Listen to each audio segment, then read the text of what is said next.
Aujourd'hui, je vais vous parler de mon jeu de communication visuelle préféré. Alors déjà, qu'est-ce qu'un jeu de communication visuelle? Je ne peux pas vous parler de ce type de jeu-là sans vous citer bien sûr Dixit, qui a été le précurseur du genre avec ses magnifiques illustrations.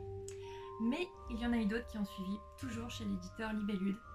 D'autres éditeurs en ont certainement fait aussi, en ont fait, mais pour moi, Libellude reste quand même celui qui aura le plus de pattes en fait pour pouvoir proposer des jeux de qualité dans cette thématique-là. J'aimerais vous parler ensuite du coup de Mysterium. Mysterium qui pendant longtemps a été mon jeu de société, un de mes jeux de société préférés, en tout cas celui de communication visuelle préféré.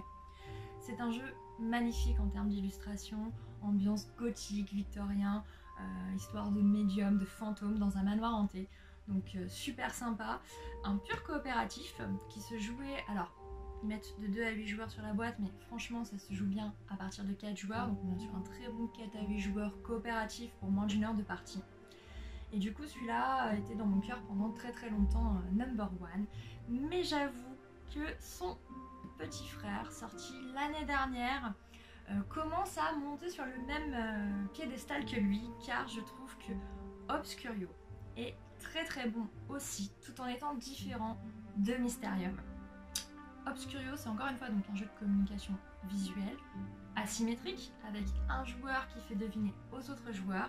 La grosse différence, c'est que parmi les joueurs présents autour de la table, il y en a un qui est un traître et qui va donc essayer de faire perdre les autres.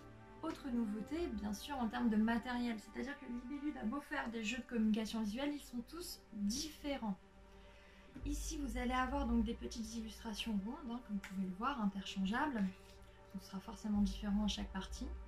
Et on va cette fois pointer soit des éléments directement sur les illustrations pour faire deviner, grâce à des petits marqueurs magnétiques, soit directement pointer l'image dans sa globalité parce qu'elle donne un indice sur l'image qu'on doit deviner. Alors je vous montre l'image que j'essaie de vous faire deviner par exemple, c'est celle-ci. On va retrouver le petit symbole du personnage volant et l'ambiance un peu maritime. En plus de ça, à chaque tour, celui qui vous fait deviner va avoir des petites contraintes, comme par exemple rajouter des filtres sur ces images qui vont brouiller un petit peu la perception. Donc le jeu, pour moi, gagne encore un niveau par rapport aux autres jeux de communication visuelle, que ce soit par la qualité de son matériel ou par rapport à ce côté asymétrique qui rend les parties très tendues. Avec un traître qui a vraiment du pouvoir, car il va essayer de mettre des images parasites qui vont perturber ses petits camarades et les mener sur une fausse piste. Et du coup, les parties sont généralement très tendues. C'est pas facile pour les gentils entre guillemets de s'en sortir, et c'est extrêmement dur pour le grimoire d'y arriver quand il y a un très bon traître autour de la table qui en plus va inciter ses petits camarades à voter sur les mauvaises réponses. Voilà, donc Obscurio, vraiment si vous ne le connaissez pas, à découvrir.